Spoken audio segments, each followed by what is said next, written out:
Neymar junior সারা দুনিয়াকে নাচিয়ে ছাড়লেও একজন ডিফেন্ডারের কাছে তিনি হার মেনেছিলেন। আবার সেই ডিফেন্ডারও স্বীকার করেছিলেন তিনি যত খেলোয়াড়ের মুখোমুখি হয়েছেন তাদের মধ্যে নেইমার সেরা।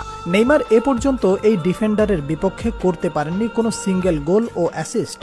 শুধু নেইমার নয়, হালের ভিনিসিয়াস জুনিয়রও এই ডিফেন্ডারকে একদিন বলেছিলেন, তুমি এত ফাস্ট কিভাবে? কে সেই ডিফেন্ডার? নেইমার জুনিয়রকে একবার এক সাক্ষাৎকারে প্রশ্ন করা হয় তার ফেস করা এখন পর্যন্ত সবচেয়ে কঠিন ডিফেন্ডার কে ছিলেন। এই প্রশ্নের প্রতি উত্তরে সেলেসাউদের সর্বোচ্চ গোলদাতা বলেন, আমার পুরো ক্যারিয়ারে ফেস করা সবচেয়ে কঠিন ডিফেন্ডার হলেন ইংল্যান্ড ও ম্যানচেস্টার সিটির কাইল ওয়াকার। সে খুব শক্তিশালী, সে স্পিডের পাশাপাশি অসাধারণ ক্ষিপ্রতা সম্পন্ন।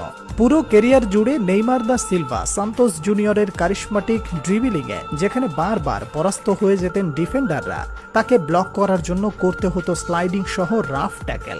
সেই নেইমার স্বয়ং বারবার বাধার সম্মুখীন হয়েছেন কাইল ওয়াকারের সামনে। বিশ্বের অন্যতম সেরা রাইট ব্যাক কাইল ওয়াকার তার স্পিড, ফিজিক্যাল কন্ট্যাক্ট এবং